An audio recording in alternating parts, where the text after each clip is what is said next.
Hello, so welcome to this video for COMP3218, Game Design and Development at the University of Southampton. My name's Dave Millard, I'm one of the lecturers on the course, and I'm here with... Hi, I'm Luca. I'm one of the demonstrators on the course. Brilliant, so we've got a few student games to have a look at today. Luca, do you just want to say a little bit about what we asked the students to do? So yes, in this first coursework, we've asked the students to create a game prototype, and that game prototype needs to have a core dynamic and a tutorial that shows the player how the mechanics work. Brilliant. Okay, well in that case, let's get on and have a look at our first game. Okay, so our first game today is called Gravity Shift. So there were two games, I think, called Gravity Shift in this batch, but this is the second one. Gravity Shift, play, tutorial, equip. So nice, simple, but nice looking menu.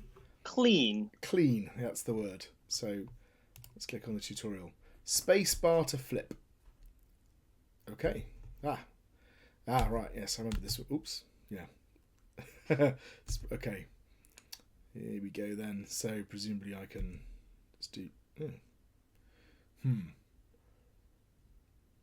Perhaps I have to double flip, otherwise I fall off. Yeah. Alright, I'll try that this time.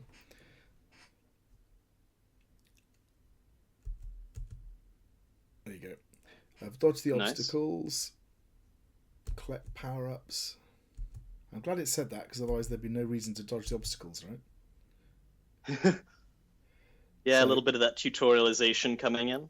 Yeah. Got a few different obstacles of different colors, but I presume they just kill you all the same. I'm guessing so. I'm guessing the spikes kill you. Who knows? I'm guessing these are obstacles too. Not sure. A bit of a play. Got some things that shoot. Ugh. Skillful. Yeah. Where do I go now? Oh, that's interesting. So there's some interesting things going on here. So first of all, actually, I just fall off that, right? Yeah. So the first thing is, I flip, but the first thing I do, I don't think I can do with a single flip. It does require a double flip, it seems. So it feels like, because I presume I can sort of do that, yeah. So it feels like an odd thing to do as the first one. You'd think the first thing that they give me would be a series of platforms where I just flip from one to the other, if that makes sense, just to get used to the idea, and then introduce the obstacles, whereas I've got to kind of effectively do a jump. The second thing that's odd is, as you said, presuming these are all obstacles, there's a sort of dominant strategy down the bottom where I can just sit here and get to the end. But you're not getting the collectibles in that case. But what do the collectibles do? That's a good question. Oh, straight through the hole. Because there's not even a thing on the screen telling me how many I've collected. So you, just because I don't have the game audio, are you getting music and like sound effects and stuff? I fear that you do have the game audio. Oh, I see.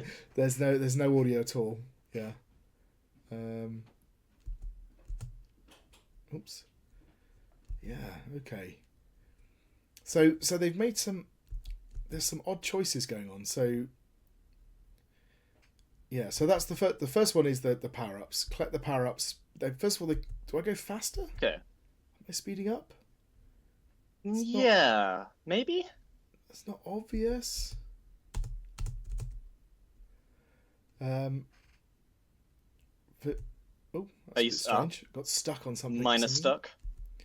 Yeah, okay. So the power-ups are a bit strange. I got stuck again. Oh, I can land on those. Those are moving platforms, not enemies, then. Yes. Or obstacles, rather. I don't think it told me that, right? So it just kind of... No, I don't think so. And then here, I don't know where to go. So there's a... it seems up.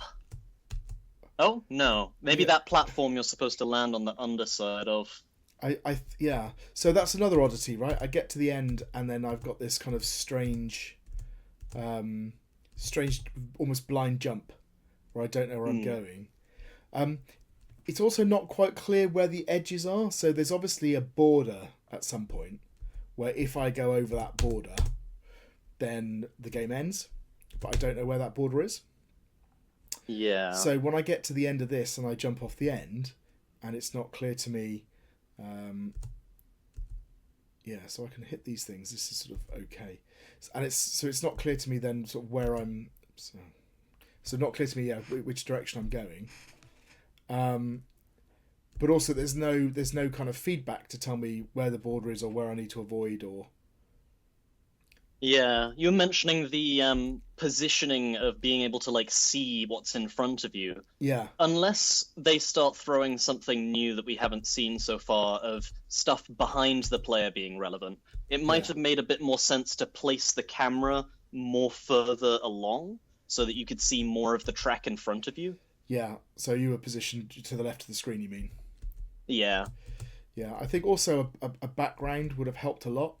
So first of all, I think if you did, something like a parallax background would have given it a lot of kind of flavour. Even if you went with the same simple graphics, you had sort of triangular mountains going past in the background or something, or a pattern, right?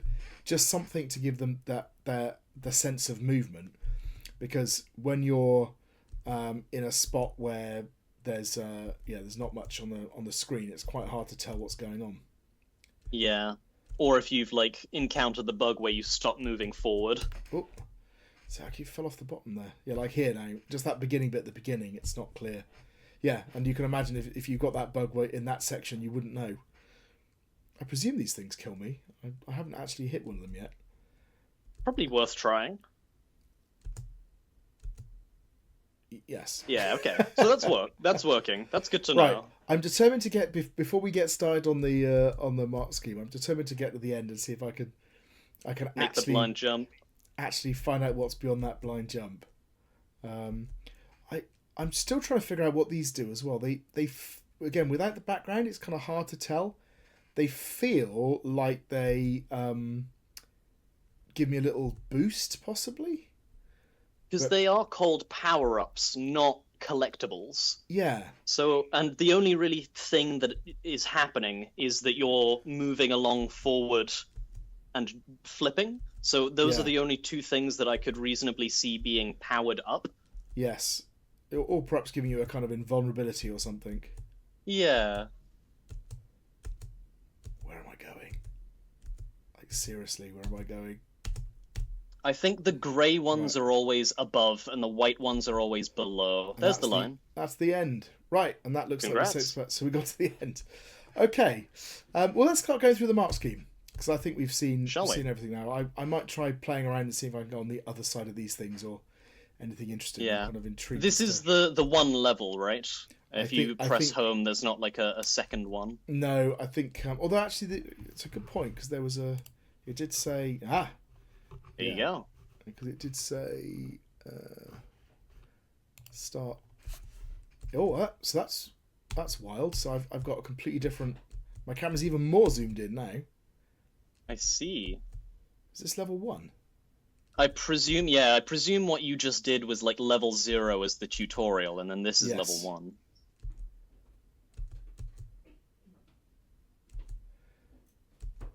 Oh, the blindness is awful, actually. It kind of makes it kind of very difficult to play. Because I kind of feel like I'm playing half the level, because I can only see half the level at once. This is like fundamentally a one-button game, which doesn't like reduce scope if you're creative about what you're doing in that time. But you are only doing one thing with that one button in this context. Yeah. See, I can go underneath for a bit. Oh, not all the way. Yeah, because it's not clear of the edges. Did you notice at the end, by the way, that the end of the level wasn't straight on from all the obstacles? It was down to the bottom, and therefore I missed it. Oh, I see. So this appears to be like kind of... down here. Ah, nice. Yeah. All right. Well, let's start going through it, and I will do my best to get to the end of this. Alrighty. Hopefully, by the time we get to some of the other bits, we'll have seen more of the game. Yeah. Starting with the graphics, audio, and information design. So audio. Well, there's no audio. Yeah, that's easy. So no audio. What do you think of the graphics? I think that they are serviceable. I don't think that they detract from the gameplay, but they don't necessarily add too much either. And a few things that you mentioned about like the background specifically, not getting that feeling of knowing when your character's moving forward. Yeah. There are some really effective. I mean, I mentioned this to absolutely everyone who hands in a kind of a block game, but Thomas Was Alone does an incredible job as a game of kind of creating characters out of a set of shapes. Yeah. There's nothing inherently wrong with this as a means of presenting the game. No, it's like you said. I think serviceable is good, right? It's clear. You can see what's going on. Oh, I think there might be a little bit of risk reward there. So what would be a satisfactory for presentation? A satisfactory would be workable, effective, but some inconsistencies. Okay. So it feels to me like the graphics are probably at that level. Yeah. The audio, unfortunately, is absent. Yes. Which is a shame. What about information design? The information design... Okay, so we've got the obvious introduction of spikes. That's kind of universal in game language, that's going to be something that kills you. You've also got a number of coloured square obstacles that are the same shape and size as the player. Yeah.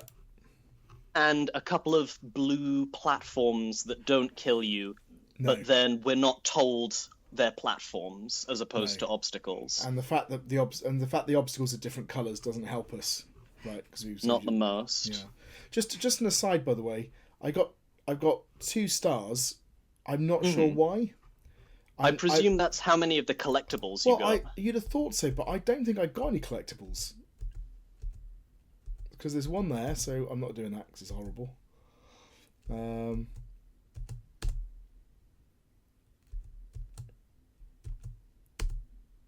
Oops. Yeah, I'm not sure. When it had that second section there, it became a little inconsistent whether grey or white was the top or bottom. Yeah, I was just about to say that. It's I think it still is the top. It's just there's now something above it. I see. But yeah, you're right. So I haven't... Oh, I know what the stars are. Speed.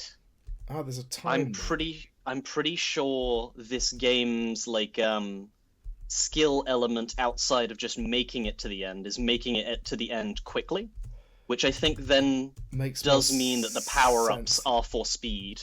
Although they're not obvious, right? So again, I think if you were going to do that, you would want to make it very clear what was going on. Yeah. But yeah, all right. The mystery solved. Okay, so sorry, we were talking about information design. So we've got I don't think the tutorial... Satisfactory graphics, but no audio to speak of. Yeah. Where are we putting the information design? Well, what have we got? We've got so we've got the clock up in the top left-hand corner, although we've only just noticed it. We've got, like you said, we've got the different colours for things which are consistent but not clear what they mean. So by which I mean spikes are always black. Obstacles are always orange or red. Power-ups are always... I don't know. I think that there's... I think, to use a horrible phrase, I think they could have done with developing a little bit of a visual language for this game, to think about what the colours actually meant, and to kind of really work with that.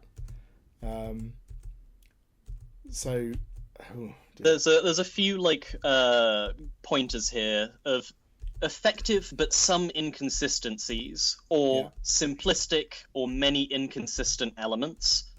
I think that it is simplistic and it does have a few of those inconsistent elements. So I'd be somewhere between a pass and a satisfactory on that front. Yeah, I think that's fair. I think kind of I think the pass would be flawed, right? And that's pretty much where it is. So that means we've got a kind of audio that's absent. a pass that is a kind of information design that's flawed and graphics that are kind of workable. So that probably puts it at sort of the halfway point between a poor and a pass, I would say. Yeah. So kind of effectively that's a sort of lower pass. But that feels about right.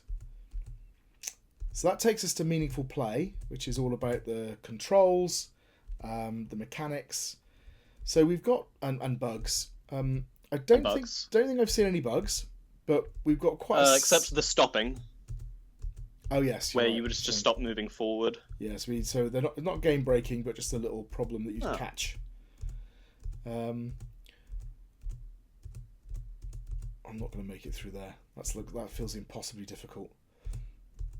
So we've got the power-ups, which that's a separate mechanic. The spikes and the obstacles are largely the same mechanic, but in two different sort of presentations. Yes. And then you've got moving platforms as a third mechanic. Yeah. I think kind of... So it's a shame they don't kind of integrate together a little bit more, right? So what I mean by that is you've got the moving platforms.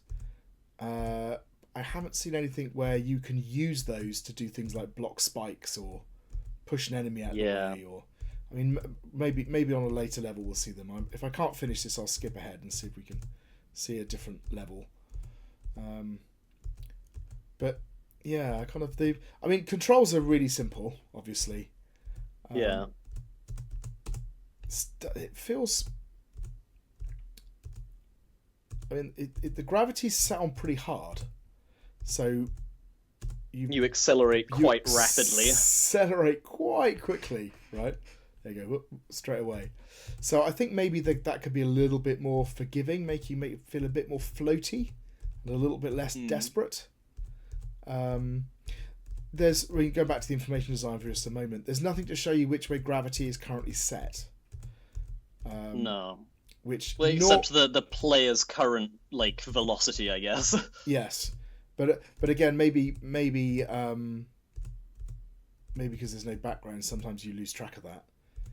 Yeah. So yeah, okay. So back to meaningful play. So I think we've got a sort of a. That really made a difference. Oh. Actually managed to get through. Now you're zooming. That was more like a dash than an accelerate. Crikey. So looking at the meaningful play, at the satisfactory level, we've got playable, fewer mechanics, usable controls, may have some minor bugs. So that feels that might be a little generous, right? Yeah. So what would be a pass? Challenging, few mechanics, awkward controls, may have serious bugs. And that feels like it's a little bit harsh, right? So the controls are a little bit set wrong. We got a simple set of mechanics. We don't have any bugs. So I would say maybe halfway between the two. I was going to say, I think that it would be unfair to put them directly in pass just because they've only got the one minor bug. Yeah. But somewhere between the two. Oh, that thing's horrible. Right, so that takes us on to the actual brief where we're talking about, I guess, the level design. Yes. Risks, rewards. Here's one. So, okay. So actually this, I'm going to try a different level in a minute so I get to see the rest of the game, but since we're talking about it. So this is a good example. This is a good example of a risk reward, right? Where we've got a power up, and the power up is in this horrible tube of evil, death. Yeah. But it gives the player some agency of whether they want an easier or a harder route. Yeah. Now I think they've got the difficulty slightly tuned wrong. I think might be a classic example of they've got quite good at their own game. But that's a kind of very classic kind of giving people a good risk reward. So I think there are risk rewards here. I'm actually going to try a different level, I think. The goal's interesting though. So what do you think the goal is? to make it to the end of the level, ideally as fast as possible? Yes. So the goal is to get to the end level. I don't think that's clear though, right? No. Oh, crikey! And are there multiple? I mean, how many platforms? it's not have we got clear in so much as it's not been said, but it is clear in so much as it's kind of an inevitability of you're not holding right to go forward. The game just makes you go forward. Yeah, I think it's the speed thing. It's not obvious that that's my objective. So, it took us a moment to say, well, am I supposed to be collecting the collectibles? Is that what gives me the? And it's that they make me faster, and the faster is the time. I suppose they're related, aren't they? But yeah, I think there's a little bit of ambiguity over the. So that one there, I got to the end of it, but so that seemed to me like it was an easier level than level 2. I didn't see any choices, and again we got a platform.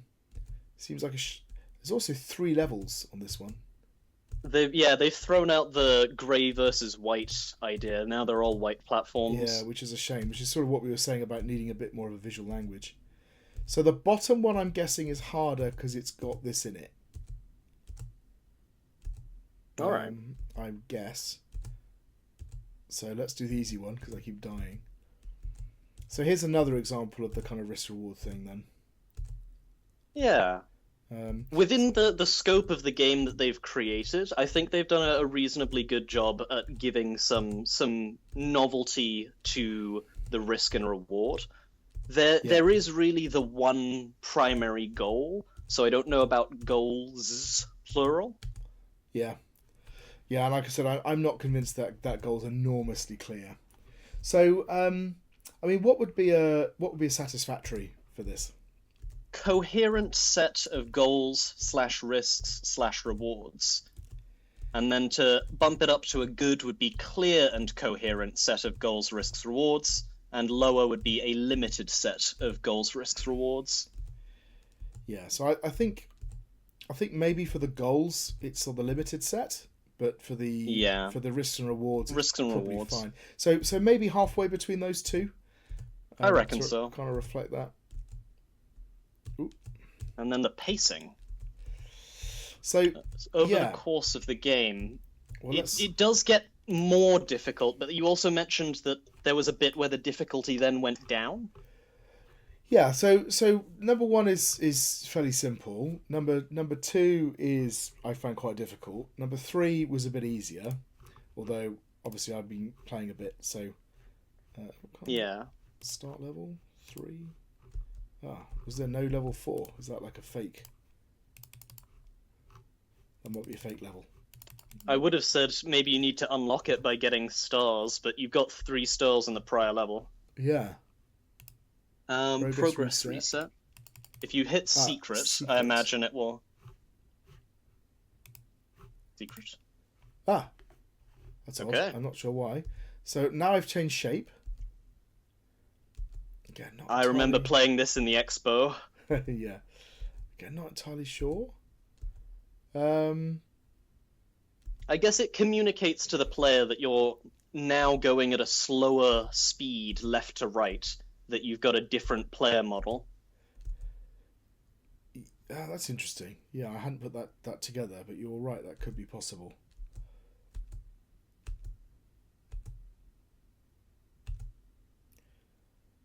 There are some genuine attempts to communicate when something has changed, but it is left down to the player to figure out what has changed. Yeah, and I still think that there's not that consistency in how they're communicating it. That's the problem. And they're also not telling us. So, the way... Bringing it back to the pacing, though, that is a difficult level 4, though. Yes, I agree. That's true.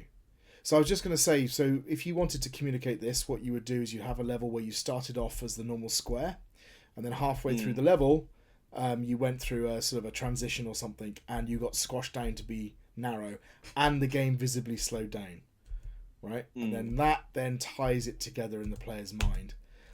I'm finding it really hard to get through that bit, and I can't figure out why. Because I'm moving at a fixed rate, I always get to that space at the point where... it's because I can go on those things. That's the bit I was missing. I was trying to avoid those as well. All right, there we go. Those are just launching the projectiles. They're not themselves obstacles. Yeah. Oh, crikey. Okie doke. Yeah. All right.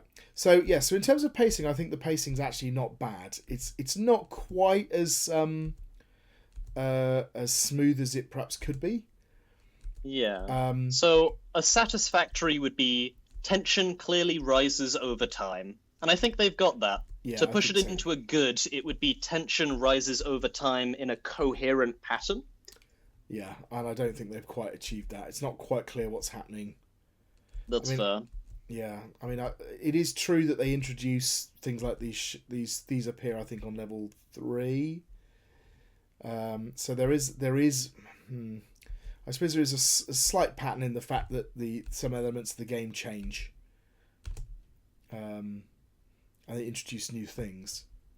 Yeah, like, it does. It does certainly have an element of building to that the climax of the final level being all of the difficulty. Yeah. Though I don't know if it uses all of the previous mechanics or whether it primarily just uses the little launchers. Yeah, this one does. So I think for that reason we're kind of at the satisfactory level, right? It just kind of feels like it's not quite. It's lacking that coherent kind of pattern. So moving on to the tutorial. Yeah. So let's go back and remember what it says. So if I go back, do the tutorial. So I've got spacebar to flip. Okay, and then we've got this kind of weird little jump now, which I can now do fine, but was really challenging when I first did it. We've got the obstacles that I don't have to avoid. I can just sort of sit here. And I've got power-ups where it's not clear what the power-up does, and it's never explained to me about the timer. In fact, there is no timer. There is no timer in the tutorial. Flip to dodge the spikes. That's fine. So this example is good. So here are the spikes. I must flip to dodge them, otherwise I die. And then these show up. But we're never told what they do. No. And then I've got these things at the end. And yeah. So they've kind of, it's good that they've got a tutorial level, right? They've only got one control, so it's not exactly difficult for them to tell me what to do. So hit space to flip. Yep. And they do go through and they do introduce all the elements, right? Yeah. But like you said, it's like they're not explaining some crucial things. They're not really showing me what I can use platforms for or what the power-ups do. There's no introduction to the timer. Yeah. So again, what would be a sort of satisfactory for tutorial? A satisfactory would be gradual explanation of gameplay and controls, somewhat aligned with play. And what would be a pass? Gradual explanation of gameplay and controls, revealed as you play. So just them kind of happening ambiently in the world versus them having like a particularly good inspired reason to be there. I think what we have here is a mix of those two things, right? So the spikes are the good example. Spikes are a good example, and the power-ups and the platforms are a bad example, right? That they just kind of show up. But I'm not really told about them. So perhaps in between the two again. I think in between the two. Yeah. Ooh. All right. Now the core dynamic. Now we'll open up the design doc. So, what would you say before you look? Oh, why does that stop working? I think that this is a race to the end. I think, I mean, yeah, it is getting to the end. I don't know if it's racing. That's the thing. Well, I mean, it's timed, right? So I think one of the key things about core dynamics is look at how the score is generated, and that pretty much tells you what the core dynamic is. So if the score is effectively how fast did you get to the end, it's a race to the end, right?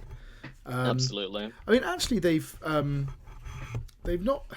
There's some nice things about the dynamics of this. Oh, there we go. So, for example, I'm collecting things, so there's a collection dynamic as well. but I'm collecting things in order to go faster. Okay, Yeah. so that's good. Fairly typical thing in a race game. Oh, that's exciting. Ah, you can go beyond the end of the level. I can just carry on. Do you think there's an Easter egg over here for me? Maybe not. Nice. Oh, eventually it does pull you back. Yeah. Okay. Yeah, so there's some nice things there. Shall I read what they've written? Yeah, go on, what do they say? The core dynamic of our game is a race-to-the-end experience. Players must navigate through obstacles while maintaining control and speed to reach the finish line in the shortest possible time. This dynamic encourages precision, timing, and adaptability, keeping the player actively engaged throughout the level. Yeah. I think there are ways they could have accentuated the race bit. Like, I don't feel like I'm going particularly fast. It feels like I'm more like desperately trying to avoid a series of obstacles rather than enjoying being fast, which might have been quite a nice thing. There's an example of where actually it was quite fun, just for a little minute. A bit more of that would have been good, I think. But otherwise, I think it's kind of sort of makes sense. What would be a satisfactory here? Swapping tabs back over, that would be a clear core dynamic that is partially supported by the primary mechanics. And then up from that is a clear core dynamic that is supported by the primary mechanics. Yeah. So I think that the problem here is there's not many mechanics, right? So there's not an awful lot to support it. But the ones that are here are supporting it. And you might even argue that the dynamic of the collection is working too. So I think it's at least the satisfactory level. The question is... I would say so. Is it any higher than that, I suppose? That's the question. And what I'm thinking is that the limitation in the number of mechanics means probably not. Yeah. So you've got obstacles and shots that prevent you from getting to the end, and you've got a power-up that helps you get to the end faster.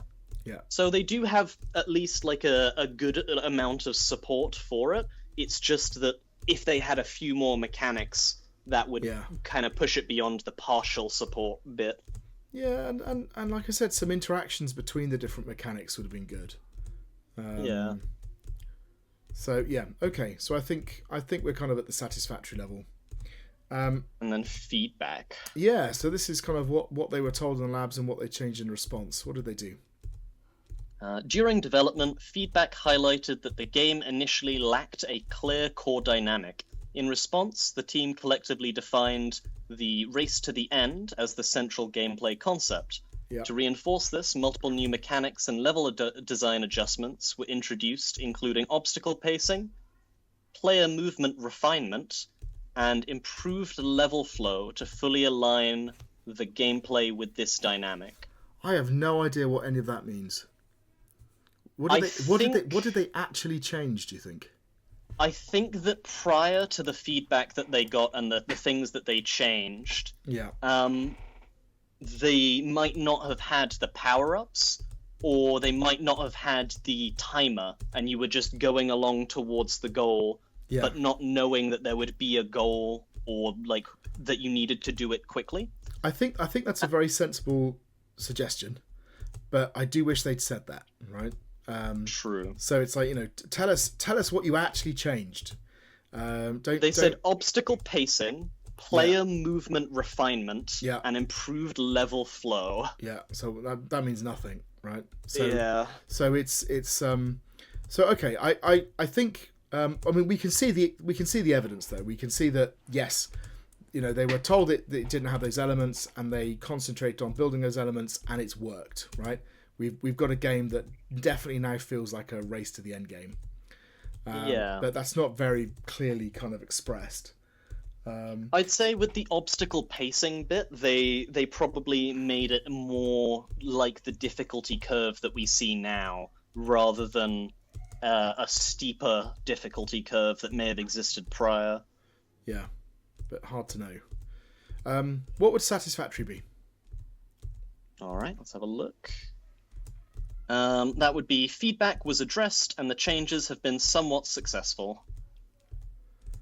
I think it sounds like it's there, right? Because it still has this kind of slight ambiguity about the race, the goals of the game.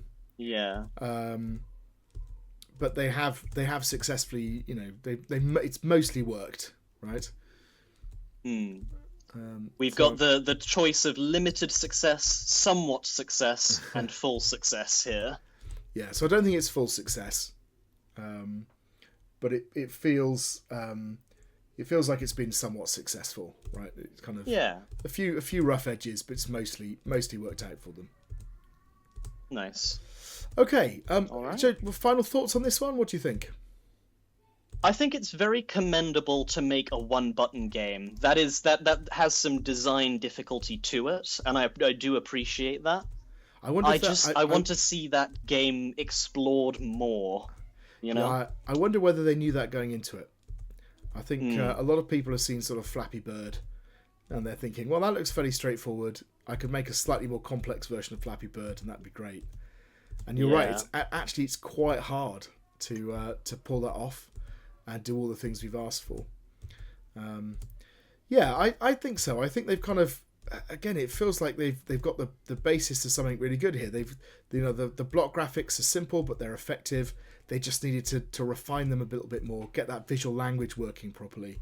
The gameplay is fine. I'm kind of engaged. I'm playing, but it's not particularly fun.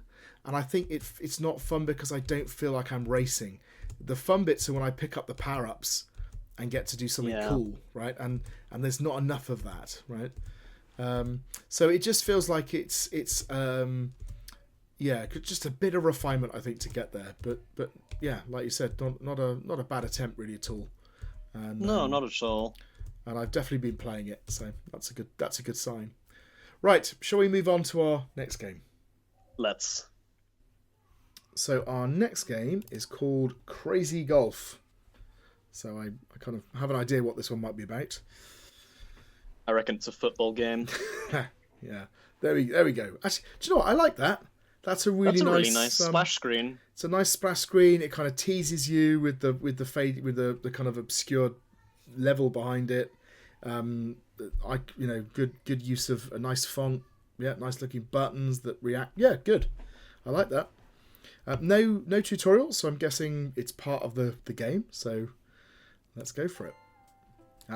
Okay. So what do we got? We got follow tutorial, shot 0, kind of menu. I'll have a look at that in a minute.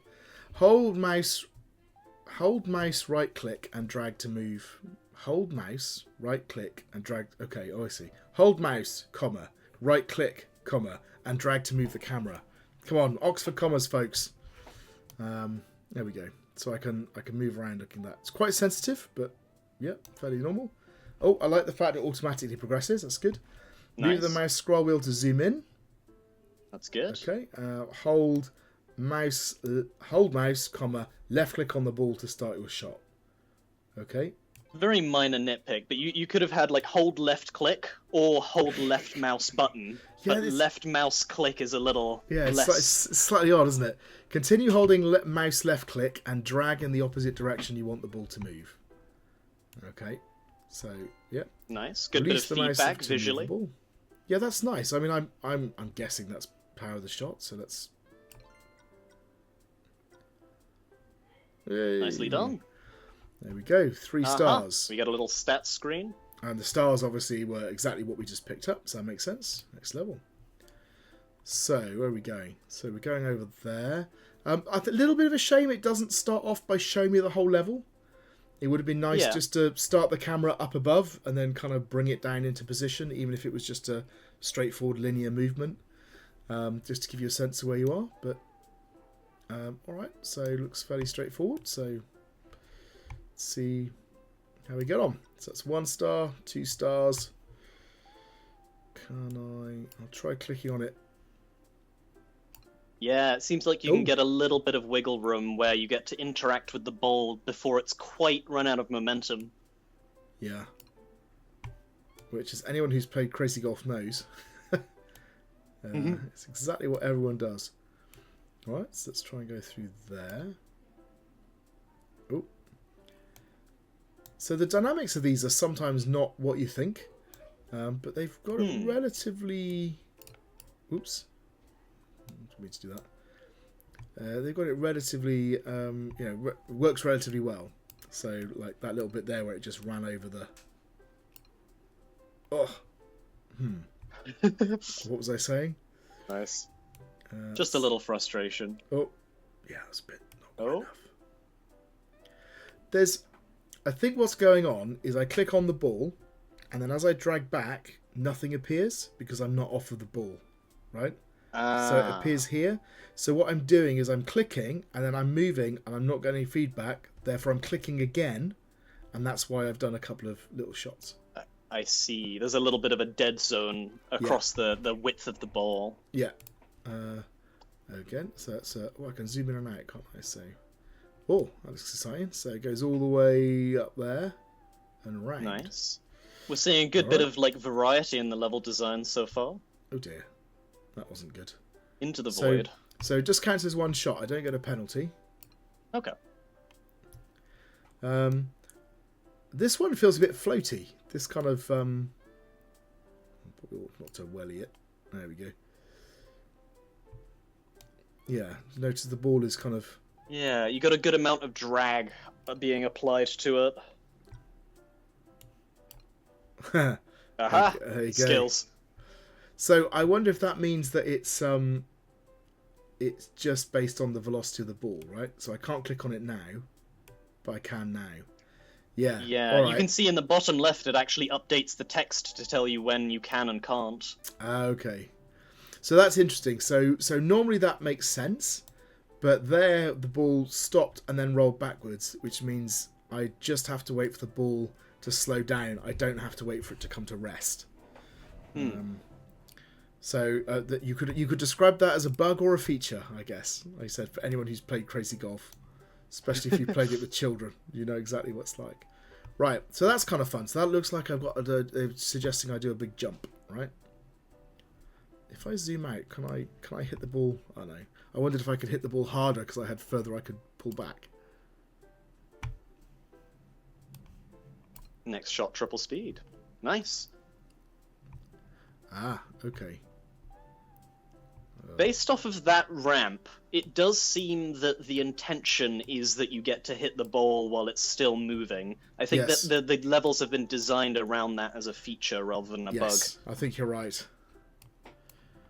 Yeah. There we go. Okay. Nice. Well, should we start going through the presentation aspects as I make my way through? So the graphics, audio, and information design. So what do you think? I think it's quite good. Yeah, they've clearly used like a sort of golf-related asset pack of some description. It's just like blocky environments, but it's very well clearly communicated what everything does. The walls are clear. The holes, the ramps, the stars. I think it's very well presented. So I agree with you. Here we got a nice risk-reward thing now. Look, do I go for the stars? Yeah, I agree. I think it is nicely presented. The there's nice music and it's clearly appropriate. I think the information design works quite well as well. I mean, it is golf, so there's certain elements of that if you don't know how to play golf, you won't immediately get it. But that can be presumed. Yeah. So I need to kind of get that over there. Oh, was that like a little bit of so, I look like for this section, a good would be professional, complete, and effective, which I think they've definitely got at least that. And then pushing it to an excellent would be impactful, complete, effective, and appealing. Yeah, so I mean the information design, we sort of mentioned it briefly. So I think I've got a power up. It tells me about that. It tells me about the number of shots. It tells me it's my turn. And this is probably the nicest bit, right? So the further I get back, you've got the size and color. That's actually quite satisfying. So I think that works well. So yes, I think it's definitely complete and effective. I think would be a good minimal description of it. What would it need to be? Did you say appealing? Yeah, so impactful, complete, effective, and appealing. Yeah, so it's... I think if it's not there, it's almost there. Yeah, I would say that it's kind of... Perhaps it's a little bit too... it's a very standard mini-golf kind of presentation, right? Perhaps lacks just a touch of flair. Yeah, and for that reason, I think I would... I would put it between... I would put it between the two. Yeah. So, meaningful play, mechanics, controls, and bugs. I'd say it's definitely engaging. I've got I've got the stars collection. I've got the jumps, the triple jump. I've got different types of obstacles. The controls are that's a little bit sensitive. You look how, I don't know if you can see my mouse, but look how much it's moving. just a touch finicky. But no, I'm just that's a minor thing. That's a very minor complaint. The complexity. I mean, we haven't quite seen all of it yet. So I mean, one of the things I always think is you have to be really careful to do on these things is if you make a crazy golf simulation, you are missing out on a lot, right? Because obviously this isn't a real environment, and therefore I can do unreal things. Absolutely. And I always think you need to do that on this. It kind of makes the whole point of playing it is that you can do crazy stuff. And they've kind of done that a little bit, I think, with the moving blocks. That's there. Do you think that's and with the like super jump and stuff? The super jump. That power up might give you a little like a chip shot or something. Yeah, what do you think that is? Oh, okay. So I reckon that's a chip shot. Okay, let's try and get it without falling in the hole. Chip shot. Okay, all right. So because it's all the way up there. Okay, I wonder if it's going to give me any kind of indicator of where it's going to go. Let's find out. No. Let's try it there. I think that Nice. This is a very competent and well put together golf. Yes. But it lacks a little bit of the craziness of the title. Yes, exactly. Yeah, I think you're right. Yeah, so I mean, if we're talking about play, I would say it's engaging. Yeah, so what would it need to be So for a good would be engaging, multiple mechanics, smooth controls, and reasonable complexity. May still have very minor bugs. An excellent would be fun, complementary mechanics, intuitive controls, and higher complexity, no bugs. Kind of feels halfway between the two. It's definitely at the good level. It's like you said, it's a very competently straightforward, put together experience. Oh, I see. I got the one with no sides. I quite like that as a level fall design. into the void. Yeah. So yeah, I think it uses maybe the vertical space quite well. I think. Yes. Yeah. Oh, here's another one that you wouldn't normally get. That's quite nice. Oh, that's good. I think. Well, okay, that adds an additional mechanic into things. Kind of having a moving obstacle like that, spinning. Yeah. I'm putting the star there as well, so you've got some incentive. Yeah, to kind of interact. Oops. I've got my timing. There we go. So does that take us to meaningful level design? play. Yeah, so meaningful play. I think halfway between the two. It's nice. Level design, goals, risks, and rewards. So we've definitely seen. So the goal I think is well.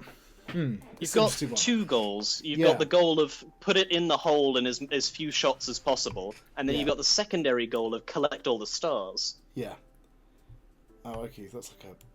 So I can't go down there. Oh, it's Plinko. See, it's Plinko. Here we go. Nice. I like that. And I think it works well. So I was about to say, do they work together? But I think actually it does, right? Oh, okay. And I've got like a. Yeah, I quite like the level design here. They've done some. They've thought it through. I suppose in a certain way you could play through this game twice. Once for full star collection, and once for minimum number of shots. Yes. Yeah. So okay, so I think the goals are good. And then risks and rewards. We're constantly seeing alternative routes through, right? Yeah, absolutely. And there seem to be like certain areas that you can only access if you've collected a power up. I mean, some of them in a tutorial sort of way, but in some where it's not 100% necessary to get the power up to reach the goal, but it might be necessary to get the power up to reach the goal in as few shots as possible. Yes.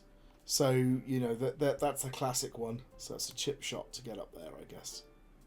Yeah. I don't actually know where I'm going. Where's the flag's over there? So, for the goals, risks, and rewards, a good would be clear and coherent set of goals, risks, and rewards. Yeah. Excellent would be clear, coherent, and well-balanced set of goals, risks, and rewards.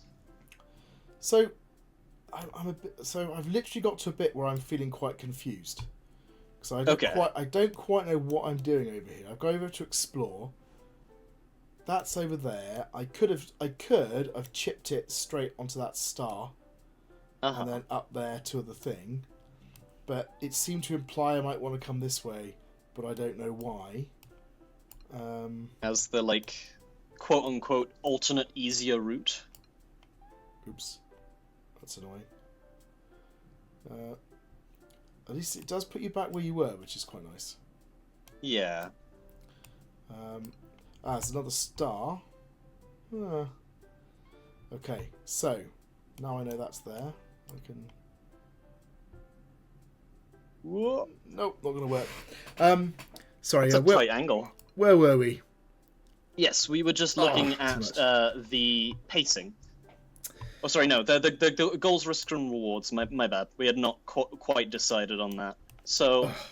I think that it quite easily gets the good of clear and coherent set of goals, risks, and rewards. Yes. The thing that would push it to excellent is also being well balanced. And as you're in the player one driver seat, how are you feeling about the mechanics? Do you think they're well balanced? I was. As the levels have got more complex. This is a bit annoying, by the way. I'm slowly rolling down the hill. But I'm going just too fast to actually I see. I'm not sure. Up until now, it's been quite clear to me what my choices have been and why I would want to make those choices. Right? The problem I have with this level is I'm not really sure why I'm up here. I mean, there's the... Oh, I've done this again. The star was... Let's just start this again. I was 17 shots. Hopeless. So, yeah, I'm kind of... Oh, that's exciting. Yeah. So this is what I mean, right? So I'm here. I've got the star there with a hole behind it. I've got a chip shot power-up. I've got 2 chip shot power-ups, right? So I suppose I can... Oh, too hard. I can plan ahead. So I'll see if I can... I'm hoping I can chip shot right over that and just forget it's there. Ooh, you might get into the pit. Come on. Just do this. Yeah, so I'm feeling like a little bit more lost on this one, but generally speaking, it's been quite good so far. Now I can't get the... So, are we thinking good, excellent, somewhere in between? So I think... is it well balanced? Yeah, probably somewhere in between. I think I've definitely seen some occasions where they've done a really nice job, and this one is maybe a little bit more confused, but it's not terrible. So yeah, I think somewhere between the two. Cool. And then moving on to the pacing, whether the tension rises over time, whether it raises in a coherent pattern, or whether it raises in a coherence and balanced pattern. So sorry, didn't mean to interrupt. That's right. I was going to say the tension of Crazy Golf. Oh, yeah. 64 compared to a par of 34. Not the best. Exit game. Sorry, maybe I should have found something else. Let's go back in. So yeah, pacing then. So the tension clearly does rise over time, right? The levels get can I just more complex. Get more complex. And they add new mechanics. It's not that they just front load all of those in the first few levels, because we get the windmill and stuff later. Yeah. So I think there's tension rises over time. I think my problem with that last level is because they obviously thought, it's almost like a kitchen sink level with lots of stuff going on. But maybe it needed just to be a bit better considered to make it feel like a final challenge.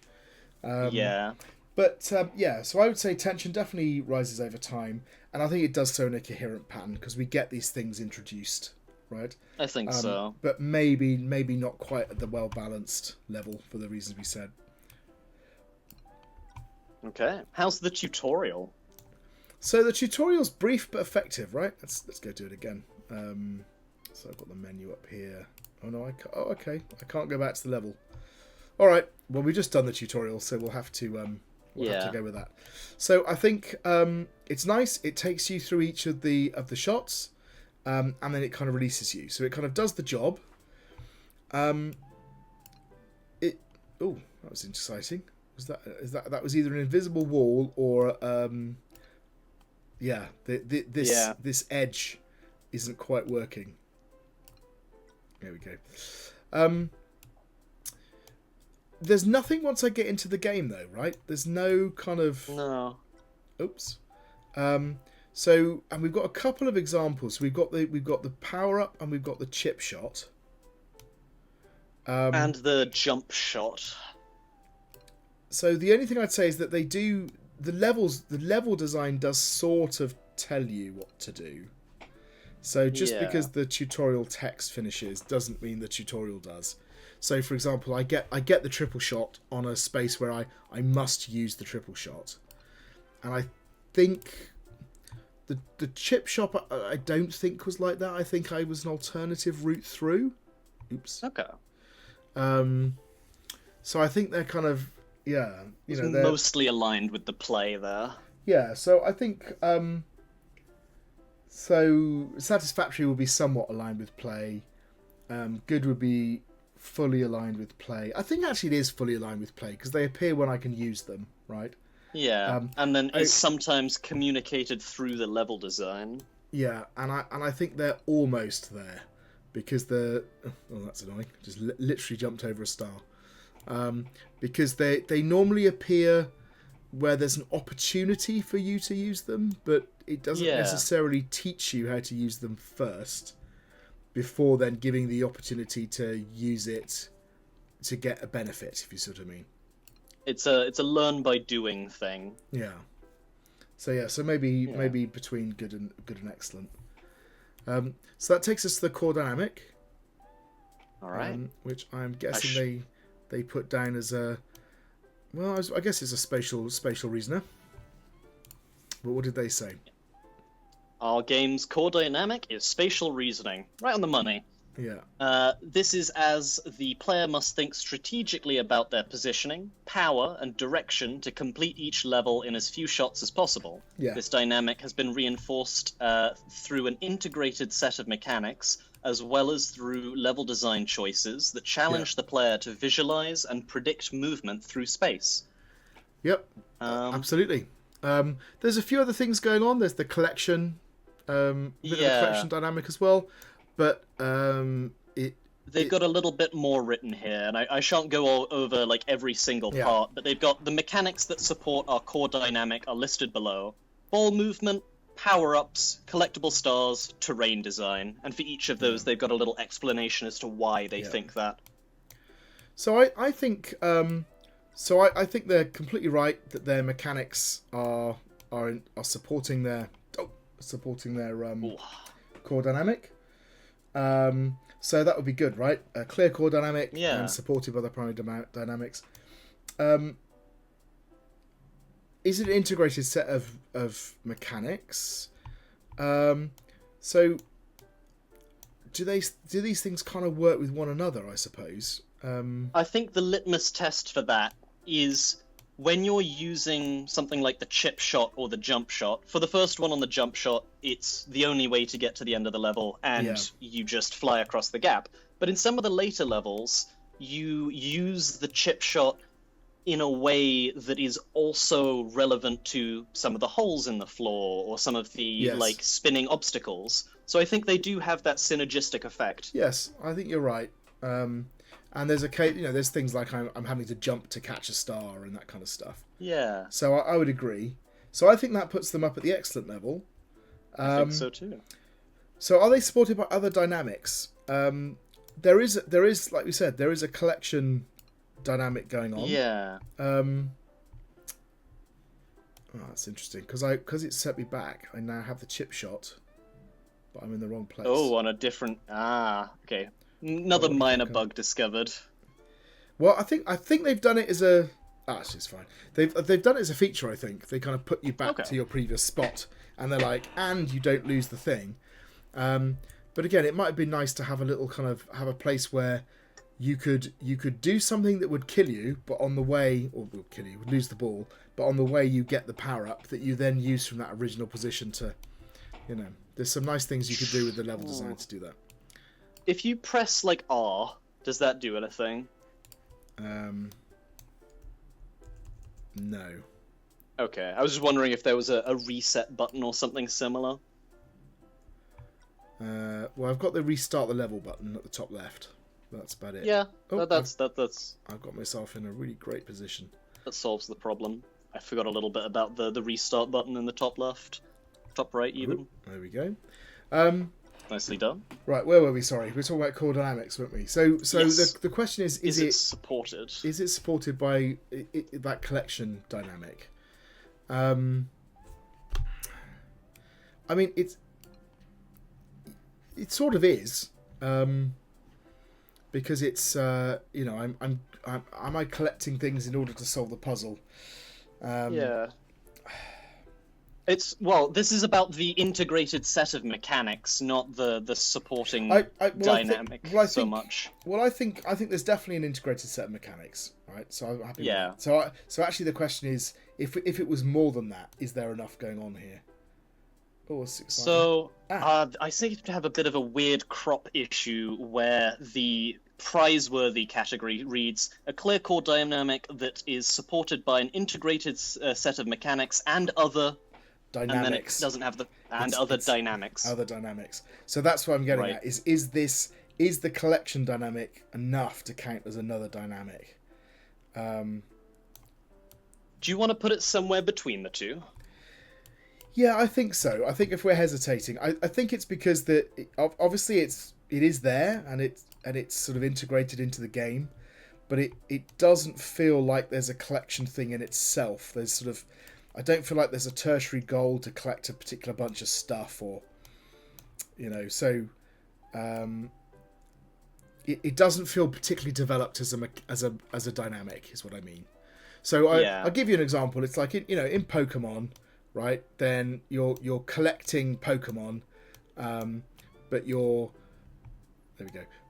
collecting, but you're also fighting Pokemon, right? But it's primarily a collection game, right? But the fighting is a core part of that, right? Because you're collecting stuff that upgrades your Pokemon, that makes them better at fighting, and it's kind of all really nicely integrated. And the Pokemon have different types, and you're trying to praise them against one another. Now, I'm not suggesting you should have that level of complexity here. But it just feels like there's not quite enough to justify going the prizeworthy. Yeah. But still, a very well put together core dynamic nonetheless. Oh yeah, absolutely. Yeah, like you said, it's a very efficiently put together game. So what was the feedback? And then lastly, the feedback. Yeah. Okay. So, feedback and response.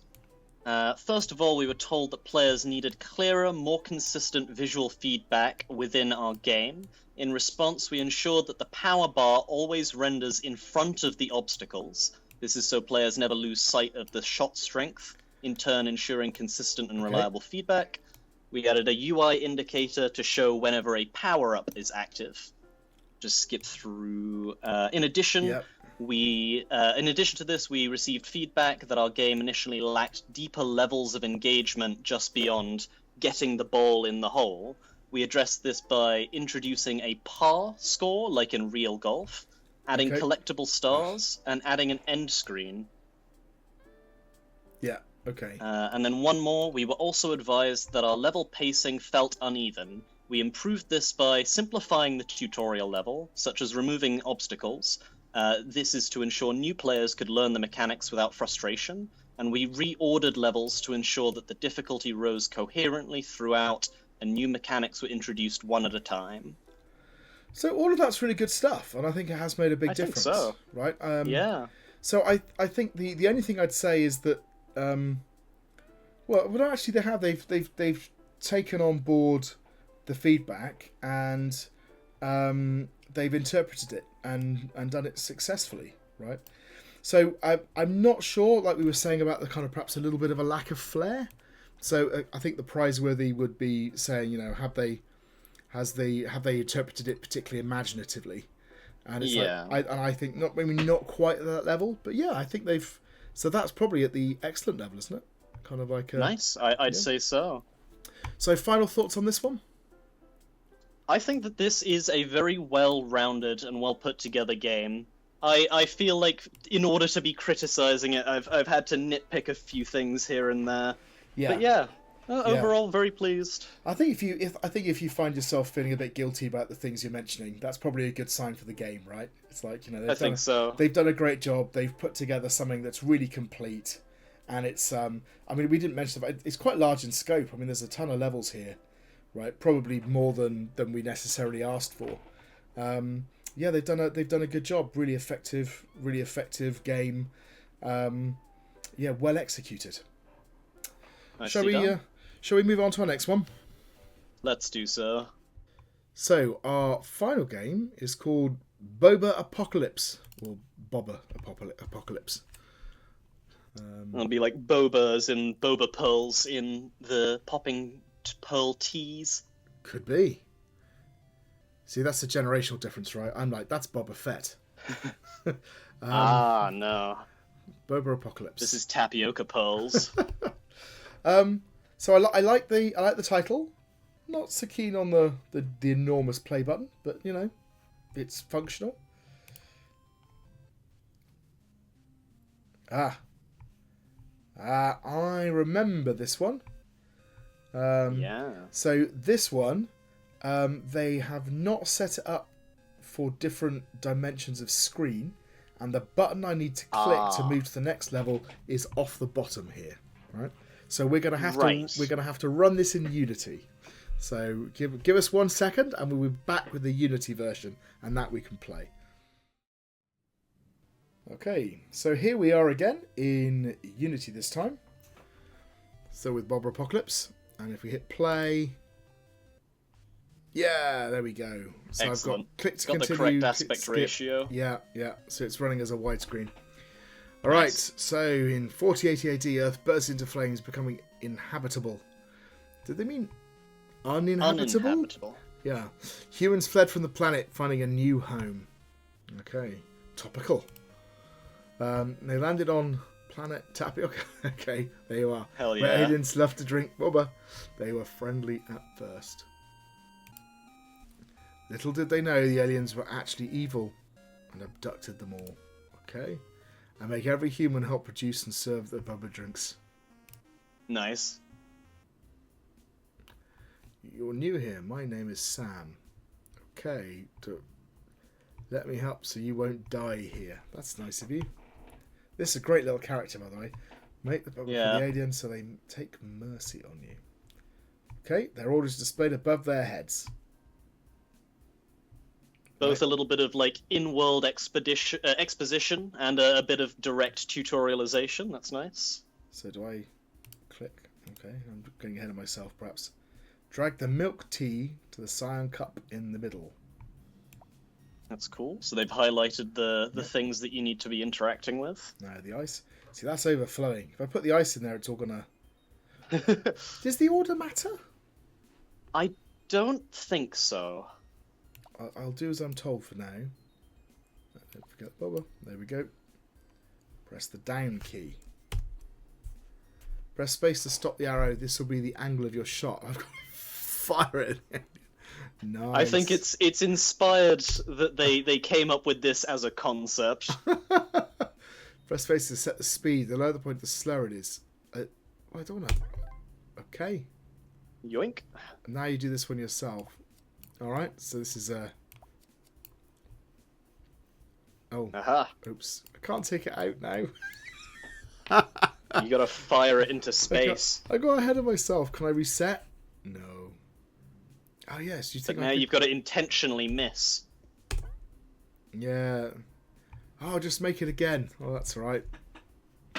Okay, what do you want again? I just want the just no bother. Okay, it's a shame that it's not a space to do it because I'm having to move my arms. Yeah. Oh dear, that's my. The controls are just a little disparate, but they all do work. You missed. Oh. Did I though? Did I miss? There we go. Right. There we go. Nice. The next alien is impatient, so I wonder if we get any feedback about that. Well, I'm impatient to find out what they want, so... Okay. Here it comes. Oh. No. Oh. And now you've got a little timer. Okay. 1 cup of tea with nothing. Missed. Did I? I'm not sure about this missing business. Kind of feels like I'm hitting them. I think the reason I'm assuming that it's going out at an angle, but it's going straight ahead every time. Yeah. So okay. So in which case I think you should probably have gone with a straight left and right. Right, it's not radial from the center, it goes from the literally. bottom of the screen up. Yeah. Okay. Yeah, okay. I mean, in fairness, there are arrows underneath, though, so I reckon someone has pointed this problem out, and they've put the arrows in there as a quick fix, right? That'd be my guess. Perhaps. Right, so... Maybe something that would have made that a little clearer is the arrows, but along a square-bottomed shape rather than a rounded shape. Exactly. Because that rounded shape does imply a little bit that you get that radial shot. I haven't really seen any need for... Why am I doing different levels of power? I think if you do too low power, it stops before it... Oh, no, it doesn't. No, it just sort of floats up there. So I suppose it's just speed, but why not just do... Oh, I've got different stuff now. It's kind of... Why not just do, like, yeah, like... Why not like it just shoots. Or just full power. Like I quite like the idea of doing the power thing, but there has to be a reason, right? Let's find out. Maybe something will happen at some point. So that down arrow thing is irritating because I got a hand on the mouse, a hand on the space key. There's two of them. All right, and then I have to move my hand. Last second.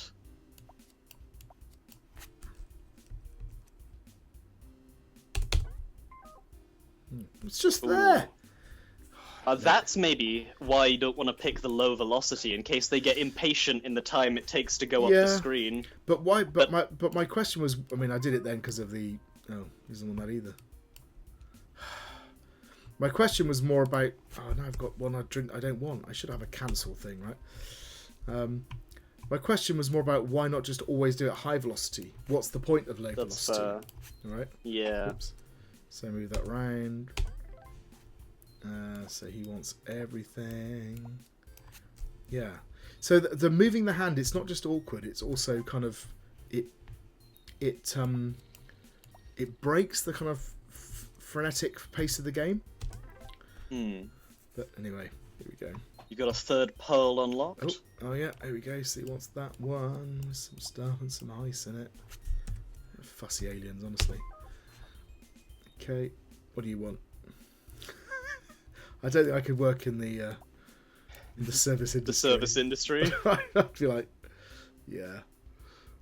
Especially the alien invasion that is going to enslave you into the Boba factory. Exactly. Type of service industry.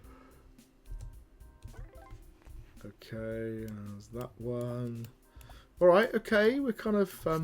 So what I'm wondering if I'm going to see anything else at this point, right? So is it just going to be more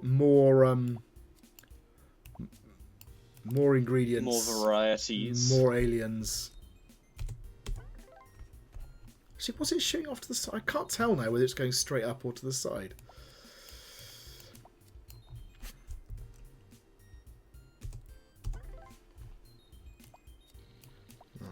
That one, and that one.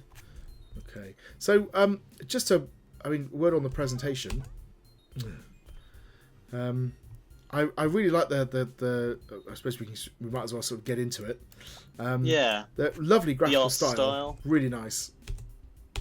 If I'm not mistaken, I'm pretty sure that the group created all of the assets for this in terms of the art as well. Yeah. And though we don't give marks directly for that, it is appreciated that the whole it meshes together quite well. You've got the space theming, and then the aliens and the humans. Your sort of tutorial giver Sam. Oh. It's all thematically in the game. Yeah. Yeah, and like the little animations that then just sit there, they bob up and down waiting for you. Yeah. Right. Got a bit of music in the background and some nice sound effects whenever you click on something or shoot something. Yeah, it's responsive in that way. So I've got good sound, I've got really nice graphics that are really consistent and clear and work well. The information design is really good as well, actually. I've got my score, I've got my hearts. The ingredients are very clear. I like the way they're presented as the final... timer above the enemies. Exactly, in a really nice spot. So it did look to me then that that went out at an angle. So maybe it is sort of radial, but yeah. Good would be professional, complete, and effective. So I think it's definitely there. Yeah, an excellent would be impactful, complete, effective, and appealing. It's definitely appealing, isn't it? I think so. I'd use the word charming. Yeah. Prizeworthy would be memorable, complete, effective, and appealing with novel or especially creative elements. I think that might be true of the graphics, but I don't know if that's as true of the audio or the information design. Yeah, I'd be happy to put them halfway there, I think. Yeah. Just from the... Oh, I'll put ice in it. That's bad. I wish there was a chuck this away, I've completely messed it up button. Hold on. Okay, But yeah, that's a really good presentation of this game, I think. Yeah. Meaningful play, the mechanics, controls, and bugs. So, I haven't seen any bugs. The controls... I've mentioned that I wish there was just one button rather than two buttons. Because again, I've got to move my hand off the mouse, then I come here, and it would just make it feel more frenetic if I was doing that, which I think would help. You don't want to be thinking about the controls while you're playing the game. You just want to be playing the game, and the controls just kind of disappear in between you and what you're doing. And it just slows it down, right? It just takes a little moment and takes you out of it slightly. But they're not bad at all, right? They're just, like you said, there's just that little thing, and then actually dragging this around is very satisfying down the bottom. Literally just mixing stuff up in this way. This feels supernatural. They've got a good breadth of different mechanics. Yeah, because it's sort of there's a series of Papa's Blank Area games. They're like Freezeria or Pizzeria or what have you. Yeah, it's got that, but it tries to step beyond that with the shooting and aiming bit. Yes, I think that it could use a little bit more refinement on the shooting and aiming bit. Yeah, it feels. Like I said, I'm not entirely sure why I'm doing it. Like this, particularly the second bit, the shooting them out makes sense because I'm selecting the alien, right? So that's fine. Yeah. The power bar just feels a bit strange. Like I said, why would I ever not just get it out there? I suppose takes you slightly longer for the power to go up. But from the looks of it, it starts at the midpoint and rises. Oh no, it starts at the bottom and rises. Yeah. So I would say that if it went slower, right? So if it went at the bottom and then rose up, then it would make a bit more sense to me, because I would be saying it makes a difference the amount of time it takes as to whether I do it at the bottom or the top. So if I wait for it to power up, so it will kind of definitely reach the alien, then I'm wasting time. So actually the optimal solution is to send it with just enough power to get to the alien before the timer goes down, right? So actually the problem with that is that it would stop it feeling quite so frenetic. So thematically it might be off. But I wonder whether that would work. Right. Yeah. So for meaningful play, a good would be engaging, multiple mechanics, smooth controls, and reasonable complexity, may still have very minor bugs. Yeah. I think it's hit the multiple mechanics, smooth controls, perhaps. It's got a little bit of work to do on there. Yeah, I think they're fine. Yeah. It's just they're kind of, it's nitpicking again, right? In fact, if anything, it's the mechanics are a little bit limited, aren't they? I mean, we've got kind of, I can mix a drink, I can shoot a drink, that's it. Yeah. Once you get into that main gameplay loop, you're just doing variations on the same thing. Yeah. So I mean, again, there's nothing necessarily wrong with that. But if they were For example, a satisfactory would be playable, fewer mechanics, usable controls, may have some minor bugs. So I think for me, it's definitely playable. I would go further than that. I say it is engaging, but it just has few. So maybe halfway between the two, just to reflect. I think so. That it's just a little bit simpler in that way. And like you said, I think the way to solve that problem would have been to do a little bit more with the aiming, probably, to think about how that's working. At the moment, it feels like it's a little bit superfluous. Yes. So, in the goals, risks, and rewards of the level design, I think you've got the very obvious goal of make sure that all of the aliens get their order before they run out of patience. It's like a survival by opinion of you. Yeah. Yeah, I think the goal's very clear, right? And communicated really nicely. So I don't have any problem with the goal. Risks, rewards? Risks and rewards. So, I suppose you could do a little bit of task prioritization. Say you've got 2 or 3 aliens on the screen, and you know that you're not going to be able to get the least patient one out there. You could start making the drink of the next most impatient alien, and try and accept the risk of losing an HP for that minor reward of maybe not losing 2 HP. Yeah. But I am digging a little bit for that. This game doesn't come with a lot of risks associated. No, I think kind of... Again, imagine if they'd done that thing with the shooting, because that's where the risk can come from, right? Is do you decide to how do you decide to deliver it?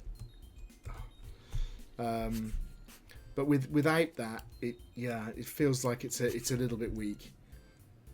What would a satisfactory be for this? In this category, a satisfactory would be coherent set of goals, risks, and rewards. Yeah. I mean, does it have a coherent set? A pass would be a limited set of goals, risks, and rewards. It sounds like it's more there, doesn't it? I think it might be, Yeah, which is a shame. But again, it's about thinking how...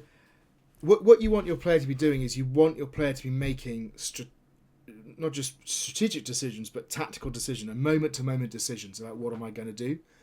And the problem there's got to be trade-offs. And the problem with this is that there is an obvious thing to do. It's like, pick the alien with the lowest timer, make their drink, give it to them, right? And you're never making a choice about, oh, well, I could do this instead, and then I get a, so I didn't notice. Do all the aliens have the same amount of time? I don't think so. I'm not entirely sure. In the tutorial, it mentioned about one being impatient, but that might just be because they added the timer. I'll look a little more closely. So this one is 30 seconds, right? That's what they were. Let's have a look at this one. And that one's also 30 seconds. That might change to between levels I'm wondering rather than between orders. I think they're consistent between levels. So 29 seconds. Seems like it's always about 30 seconds. But it's going down by 1 on this level, right? So my guess would be that every level they take a second off. That would be my guess. Let's find out. So this is 29, is it? Yeah, it's 29. Okay. Yeah, so that's what's happening. Probably... I'd say that more fits into providing good pacing for the game rather than a risk-reward. Right. But, so here's where you could have used it for risk-rewards, right? Because then I have to make a choice about which alien I'm going to serve. That one started on 15. Oh, it did. Although I'm level 3 now. That one's 15 as well. Yeah, so it's gone radically shorter now, right? Because I'm on level 3. 16. Yeah, so I think you might have been able to use that, possibly, to kind of give people a... so, for example, maybe there's an alien that comes out that's an optional alien, but has a very short time span. It's like, do I try to do the optional alien to get some extra points or to get a heart back or something like that? That's what you'd needed to do, I think. Yeah. In fact, never mind the times. In fact, just saying this, just having a second type of alien that that doesn't mind if you don't feed them, but if you do, gives you a heart. Right? It's like, do I? There we had. That'll. Sorry, I'll stop interrupting. Yeah, that's right. Go for it. There we had 2 aliens that spawned on the screen at similar-ish times, one with 30 seconds and one with 50 or 17-ish seconds, but they started separately. So there is a little bit of variation in the enemy patience, but it's not 100% clear why. It's not like their color always matches their patience. And it's not leading to me to make those kind of tactical decisions, right? Yeah. And actually, linking color to patience would have been quite a good idea, actually. If we picked a leaf out of like the Papa's Pizzeria book, they've got a like a food reviewer customer that comes in that will like give you larger rewards, but also larger like drawbacks if you mess up their order. Yeah. I think maybe a simple thing would just have like an alien that gives you 2 hearts of damage, but more score. Yeah, something like that. Yeah. Just give them a hat. It's a Captain Alien. Give them a hat. Something like that. Yes, I think you're right. So I think the risk rewards thing is that's what they're suffering from here. In terms of pacing. Yep. I think tension does rise over time. We've sussed out that their level of patience does go down if in a non-linear fashion, and it does also seem that you get more customers over time as well. As well as more options of drink orders. Yeah. So, yes. So I think that's definitely going up. One risk reward thing I have just noticed, by the way, is sometimes you have to make a decision about whether to abandon a customer. That's true. So it's like, do I try and make them this drink on the grounds that if I run out of time, they'll run off? Yeah. And then I'll be stuck. I think that was something that I alluded to earlier of like picking the second least patient guy instead of the most impatient guy. Yeah. So I think perhaps for the risk rewards thing, I think we kind of missed that one. So perhaps a little bit better right there. So I'm going to ignore him, right? Like and go for half a tier up from what we thought, perhaps. I think so. Yeah, I think they kind of the set. Yeah. So sorry, we were talking about pacing. We were. So tension clearly rises over time, definitely. Definitely getting busier. I think it's also in a pretty coherent pattern. I get less time, the orders get more complicated. There's no sudden jumps or lulls in difficulty. Yep. Would you call it a coherent and balanced pattern?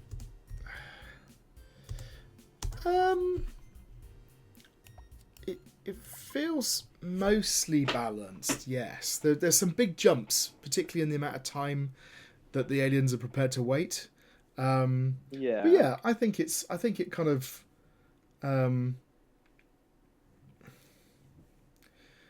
it feels like it could be a little bit smoother. So maybe halfway between good and excellent, right? But it's definitely progressing. It's definitely building up. It's building up in different ways. It would have been nice if maybe a well balanced pattern might have been if we knew that on some levels I got more aliens and on other levels I got more impatient aliens, and then other levels I got more ingredients, right? And it kind of went up in a pattern so I could understand the kind of pattern of things that I was doing, right? And then maybe between that cycle of patterns there would be something where I had a chance to get some hearts back, right? And now all of a sudden I've got a coherent pattern where I can play to that pattern, and that's what would get me up to the excellent level. So as it is, it feels like it's kind of, yes, it's sort of, it is balanced, but it could be doing more. So yeah, halfway I reckon. With the construction of the drink as well, the difficulty only, or the complexity only scales in the pearls, the choice of tea and the choice of ice. Tea is in every drink, so that's effectively not even a choice. Yes. Ice is yes or no, and then you start with yes or no for boba, and that's nice and simple. But by the end, you've got 7 different topping options, but you've only got 1 ice option. So it might have been cool to see 2 different kinds of tea as opposed to bit a more, 6th type of boba. Bit more variety there, maybe. So does that take us on to the tutorial? Yes. So I think let's stop it and then play it again, and we can run into the tutorial and see what it looks like and remind ourselves. Because as I remember rightly, it was quite a nice sort of taught us through the what I enjoyed about the tutorial as well is, for the things that it couldn't teach you in the game, it wasn't just the tutorial entity telling you, it was a named character in the world with a face. Yeah. So we get a nice little thing here. Here comes Sam. It's a shame Sam doesn't reappear again. We love Sam. Make the Boba. Okay, so I can't do anything yet. So it talks me through it. I think this is an example of where we said there's a gradual explanation of gameplay and controls, right? That's definitely here. Is it aligned with play? Because I think everything kind of happens here, right? Yeah, so it's a little front-loaded. So it tells me all the basics, right? Oh, now the ice. Okay, takes me all through it. Right, press the down key. It's a nice little animation, that, when the things toggle around. It's like just a nice little effect. And then it says do it yourself.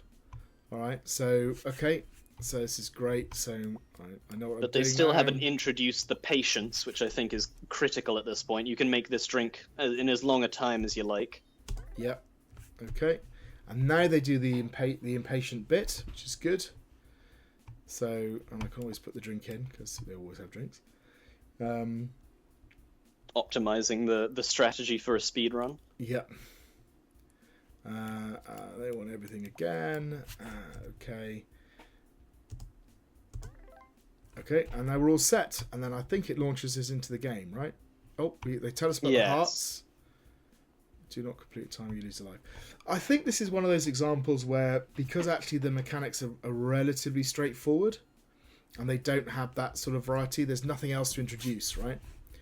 So yeah. So I would say that this is gradual explanation of gameplay controls somewhat aligned with play, right? Because that's it now. There's no more. There's nothing more to explain, right? If they'd saved an additional mechanic to introduce sort of at level 4 or something, Yes, and then that like gave you another option. Maybe either Sam returned or something about the design of that mechanic made it like obviously tutorialized. Maybe that would have pushed it a bit above. I think so. I think kind of, and unfortunately, there's nothing really with the level design to teach you. So even if they taught you some of the you know, the so if you had aliens coming in with different timers, even if they popped up and said sometimes it's worth letting an alien go just so you can get the next one, something like that, right? You know, don't risk, sort of emphasizing that risk reward that we noticed at the last minute. Even if it was something like that, you know, just pulling on some of the gameplay strategies and things you could do. Like, okay, like, I don't know, I've just messed up completely. Yeah. Oh, have I? Oh, it might have to finish the... Oh, because I launched it so quickly. You're right. I didn't even notice it was still there. So where does that take us next? So after that, we have the core dynamic. So I will open up the design doc. So this is kind of interesting. Yeah, what is the core dynamic? Do you want to give it a guess before I read their section? I want to know what they've said. Our game deals with the... Oh, sorry, go ahead. I was going to say, I'm not too sure. So, yeah, I'm interested. Our game deals with the concept of serving boba to aliens on an alien planet to avoid being killed by the aliens. This reflects the core dynamic of survival, where the player is continuously in a frenzy about making the correct drink and then successfully serving it to the aliens. Yeah. The dread of the players will increase by the countdown timer. The players have to complete making the correct drink and precisely aim it at the aliens to deliver the order. Yeah. The tension of the game will build up when there are more toppings and the number of aliens involved in the game increase. The player has to allocate their time to deliver boba tea and aim properly before the countdown finishes, leading them to requiring considerable focus and skill. The game also has components of survival games like HP, mechanisms, and the game ending when the HP gets to 0. So you do have a death. Yeah. The players will be able to increase their score with every correct drink successfully delivered, allowing them to progress to higher levels, allowing access to more toppings and more aliens. So they do say specifically more aliens as well. So I mean, it is survival, of course it is. It must be getting late. Yeah. Yeah, I think that's all very fair. Actually, I think what we have here is a set of mechanics that well support the survival dynamic that they're going for. I don't think there's much else going on. That was interesting. Was that one? I think that was one there with a much shorter timer, and I decided to give his drink to that guy. So, at good, we'd have a clear core dynamic that is supported by the primary mechanics. Yeah, and then above and below that, we've got partially supported or supported with an integrated set of mechanics. Yeah. So the question is... there's only one thing that changes your HP. Yeah. So you get closer to death. Yeah. But you don't get further from death, as far as I'm aware. Yeah. Yes. There's no way of going back. That's what you're saying. I kind of really feel that that was the obvious reward, right? So the obvious reward was to do something where you fed an alien and they didn't count. But if you fed them, you got a heart back, right? Yeah. That's the obvious thing to do to put it in. I kind of. So I think it's definitely at the good level, right? I think we've definitely got a set of supported by the primary mechanics. Is it an integrated set of mechanics? Not really. I don't think it's kind of got quite enough going on, and I think this shooting thing here is, yes, it's a different thing, but it doesn't feel well integrated, right? In fact, that's almost exactly what we were saying, wasn't it? That it kind of feels almost a bit tacked on. It doesn't feel like it's quite utilised. So for that reason, I would go for a good. I think. Sounds good. So that takes us to the feedback. Yeah. What were they told? So we've got a fairly large amount of feedback for this one. Okay. In Lab 1, ideation and brainstorming, creating the minimum viable product. We've shown our initial ideas and sketches to the lab demonstrators. Yeah. Tom mentioned we need to have a think about balancing between boba making and throwing the boba, as from our explanation there seemed to be an imbalance between the precision and panic aspects of the game. Right. Other demonstrators mentioned that we should focus on game logic and MVP, and then complete the graphics later. This feedback helped us modify our game flow to make it more smooth and schedule our work on the game. Sorry, and schedule our work on the game. So that's more of a project management bit of feedback, really. Yeah, I'm gonna skim through this and look for stuff where it's feedback, game response. Game design feedback is what we're after. You know. Yeah. Not the story of how they created the game. So.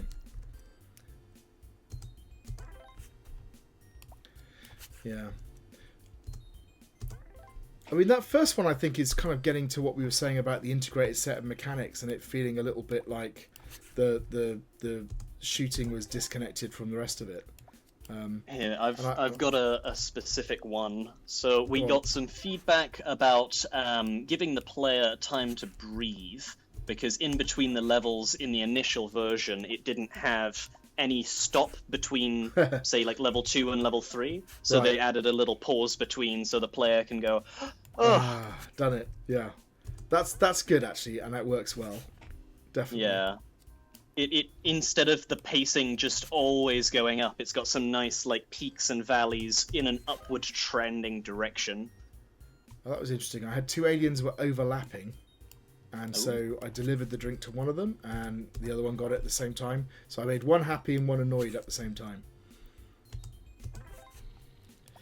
Yeah. Okay. So I think so relatively simple to implementation, but yeah, that's definitely a positive change.